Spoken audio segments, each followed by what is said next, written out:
Hi everybody, my name is Kenna. Welcome to my YouTube channel. Today we're going a little more in depth on transitioning your plant to LECA in today's episode, which is Let's Learn LECA, episode 2.5, or episode 2.5, episode 2 part 2. There we go. We'll call it that. In my last video, I didn't go as in-depth as I would have liked, so today's a little bit more of an explanation and a better how-to and walkthrough of transitioning your plant to LECA. In the first episode, I know that I talked a lot, and a lot of people commented saying that, I should get to the point, I should stop talking so much. So in this episode, I've created a timestamp for you, and this is what you guys should skip to if you don't want to hear me talk. So hopefully that helps you guys. So for everyone else, let's get started.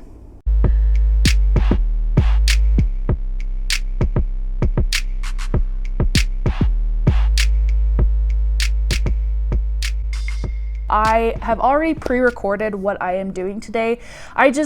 In the last couple of months, probably the reason why I haven't recorded so much is because I've been feeling very depressed and anxious, and this is supposed to be a channel where I just show fun things and I give a little bit of information based on what I know.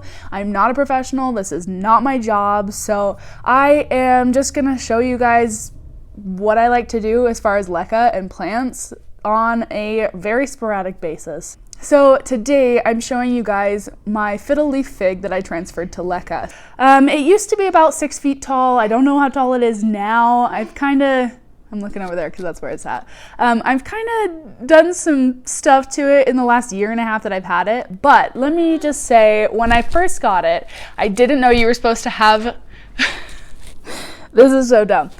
I didn't know that you were supposed to have drainage in the bottom of the pot and that a layer of rocks was not appropriate for a giant tree that is meant to have very well draining soil. And not to mention, my soil was not well draining at all. It was literally just dirt, just the potting soil that I got from the store. And it's okay for some plants to do this. Like, I'm not knocking anybody who does this, but I really, really, really recommend adding extra additives to your plant soil to let the water drain out so it doesn't compact so much. And that's exactly what was happening with this plant, is the soil was compacting, and every time that I would water it, it would just go down the sides to the bottom of the pot where I had my drainage layer of rock, and the water just kept, sitting around the roots, and the roots started to rot. And because of that, we ended up with the inability for the plant to absorb water. And so at that point, or at this point before I was able to transition it to LECA, I had this plant that was both underwatered and overwatered. So that may be the case for a lot of your plants, and that's the reason why sometimes if you look at a plant and you see the leaves are starting to get gross, or you see it just deteriorating, you may not know whether it's overwatered or underwatered, and it's a combination of both usually, and for those reasons I was saying. So I have been looking at this plant for the longest time, especially after Cade started crawling. I've been looking at it thinking, oh, I just really want to repot that thing, because he kept digging in the dirt. He kept eating the dirt. And then I thought, I could put it in LECA, and that will help me know when exactly to water it, and it will help the roots get the aeration that they need. And I've had a lot of success with plants in LECA. So I decided I was going to repot it in LECA, and I need to think of some option to keep him out of the LECA in the bottom. This kid gets into everything. He gets into everything. So I am going to try and figure out a way to keep him out of the LECA, but for now, this is just a video about transitioning your plant to LECA. So in my pot, I had probably 1 inch of rocks just from my front yard in the bottom of the pot, and they were doing absolutely nothing to keep water away from the roots. Because when I looked at the bottom, it was sopping wet, but all of the roots were rotting. So I decided to chip away at all of this compacted dirt. And I had to remind myself it's totally okay if I lose some of the roots, if I accidentally tear them off, because they are probably going to get cut off anyway because most of them are rotted. As you can see, my soil from before was not very airy.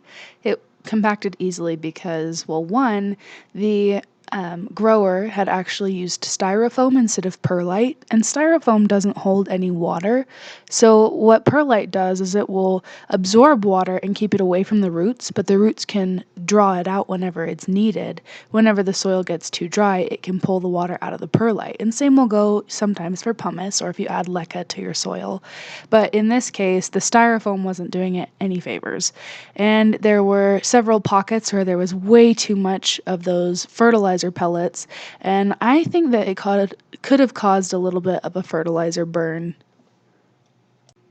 And you'll see here that my soil is actually devoid of nutrients. That's why it's all one sad, grim looking color. Usually you want very nutrient rich soil. I prefer using worm castings, which is a good organic way to fertilize your soil without burning the roots.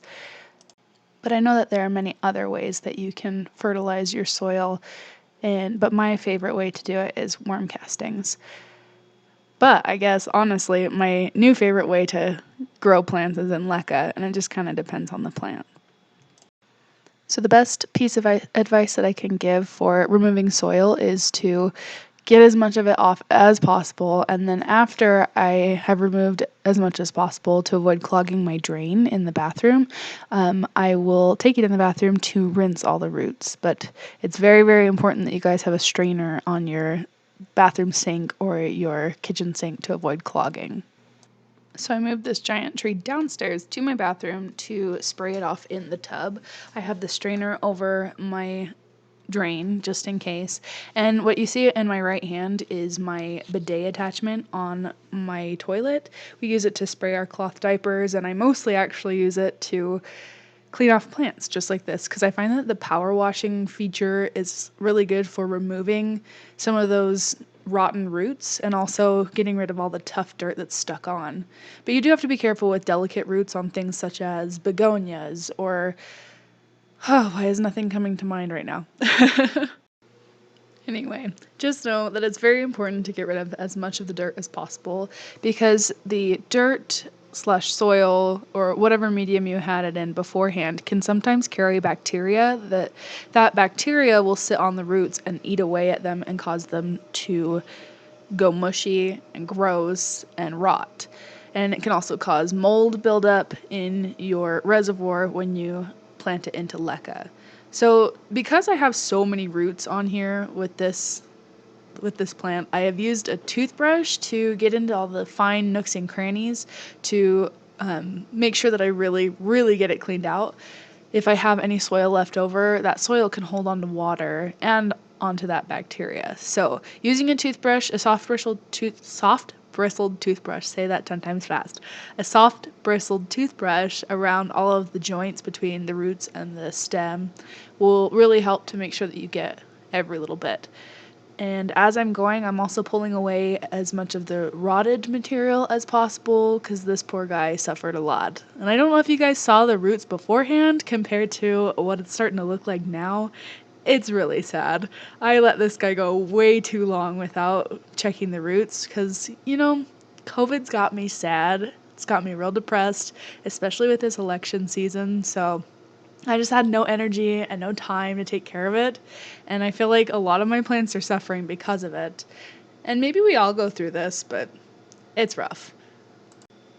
So as I'm cleaning, I'm also pulling away those dead roots, those rotted roots, to make my job easier so I don't have to clean every little bit. Also, if you notice that as you pull on the roots, the sheath kind of comes off the outside and you're left with a hair-like strand, that is a rotted root. You might want to use scissors or a knife as you're cleaning these, because it will help you to clean it off easier. If you just tug on it and pull it, sometimes you can pull healthy root too, so just be careful. But my bathtub quickly filled up with all of this dead material, so you may want to clean your tub out as you go to make it easier to see what you're doing. Also, I recommend better lighting. My bathroom does not have very good lighting, especially at night. But there are two different kinds of rotted material on these roots, or rotted roots. One, they were really, really dry in certain areas and unable to absorb moisture, so those ones were rotted. And then also there were some that were just so overly saturated that they just fell into mush in my hand.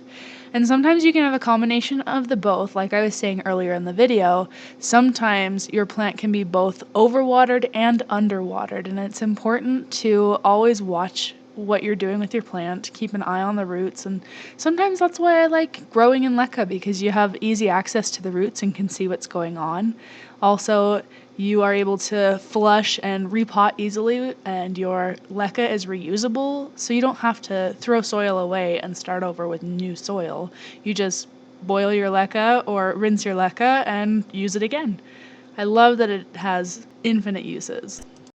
So for this Fiddle Leaf Fig, I've chosen, I believe it's a 2-gallon pot, and I'm filling it 1/3 of the way with my clean LECA. It's already been sterilized and rinsed, and I personally don't soak my LECA. I will just throw water in the pot at the end and let it soak it up, and if the water level goes down later, I'll just refill it up.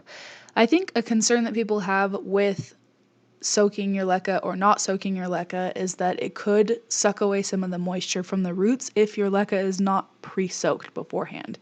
But I find that my plants do just fine if I don't soak it.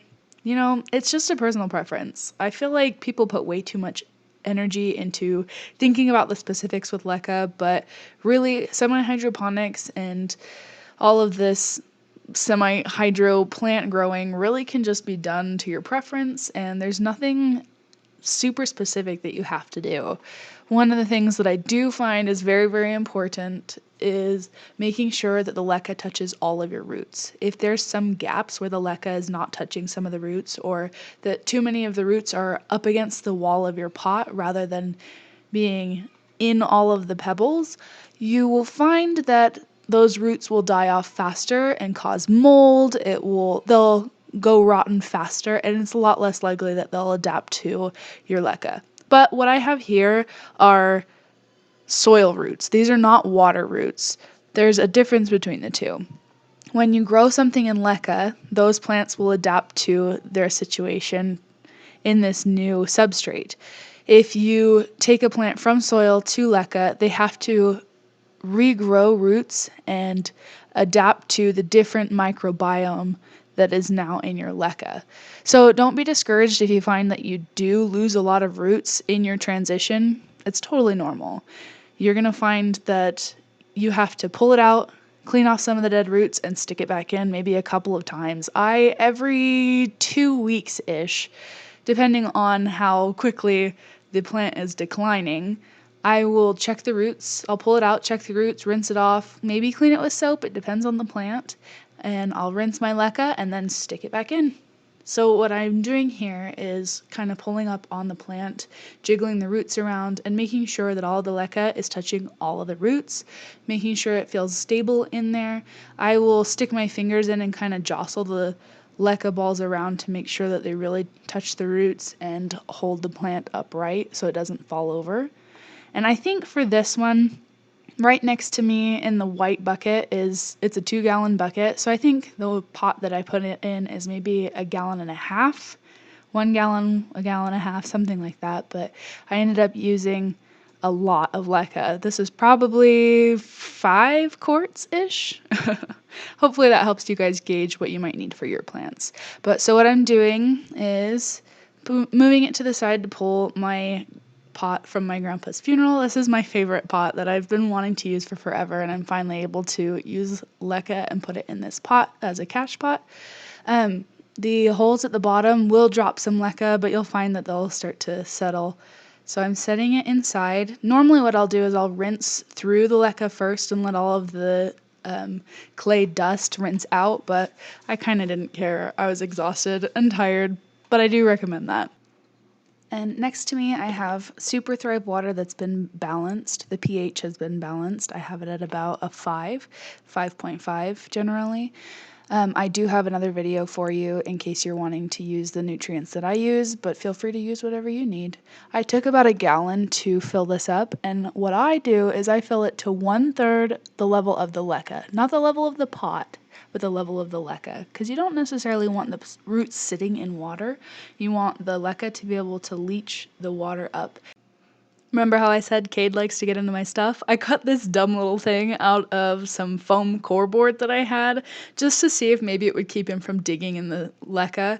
I just dug a little hole in the middle, and because it's not completely centered in the pot, I had my hole to the side, and I made it look real janky, but it seemed to work until this happened. God dang it.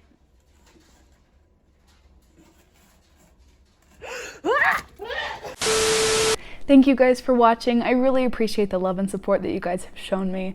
If you have any questions about this video, feel free to let me know down in the comments. Also, I'm available through my DMs on Instagram. I'm fond of you. And if you like this video, give it a thumbs up, and also hit subscribe and that bell icon so you're notified every time that I upload a video.